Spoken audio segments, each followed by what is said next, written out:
કચ્છના અંજાર તાલુકાના ખાંભરા ગામની એક એવી દીકરીની વાત કરીએ જેણે પોતાની દિવ્યાંગતાને ક્યારેય પોતાની લાચારી બનવા નથી દીધી। વર્ષ 2001નો એ વિનાશક ભૂકંપ જેણે કચ્છની તસવીર બદલી નાખી હતી।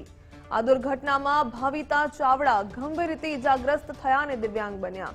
જીવનમાં અંધકાર છવાઈ ગયો હતો, પરંતુ બિદડા સર્વોદય ટ્રસ્ટની સારવાર અને કૃત્રિમ પગની મદદથી તેમણે ફરી બેઠા થવાનો સંકલ્પ કર્યો।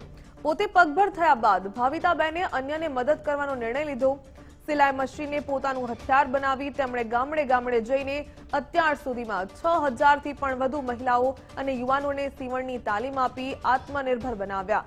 આજે તેઓ ઢોરી સ્કૂલ ટ્રેનિંગ સેન્ટર ખાતે ટ્રેનર તરીકે કાર્યરત છે અને નવી પેઢીને સ્વરોજગાર તરફ પ્રેરિત કરી રહ્યા છે।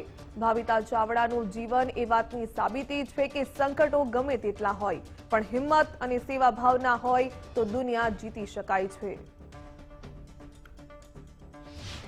એક ગર્વની વાત છે કે મહિલાઓ બહેનો જે કામ કરે છે, પોતાની રીતે કમાય છે, પગભર થઈ અને બીજાની બહેનોને પણ પગભર કરે છે।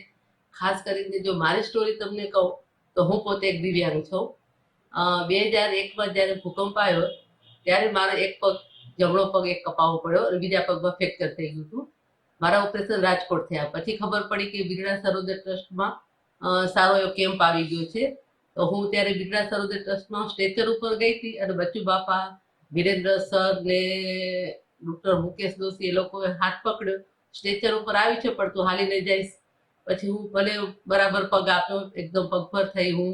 પછી હું ધીરે ધીરે સિલાઈ શીખી અને પછી મારો એકદમ પરફેક્ટ થઈ ગઈ। પછી મને ખબર પડી કે કેસીઆરસી તરફથી ક્લાસીસ પણ ચાલે છે, તો કેસીઆરસીના ક્લાસીસ મેં ચલાવ્યા અને આજથી સુધી મેં તોલાણી પોલિટેકનિકના પણ ક્લાસીસ ચલાવ્યા છે। આજ સુધી 6000 બહેનોને મેં પગભર કરી છે।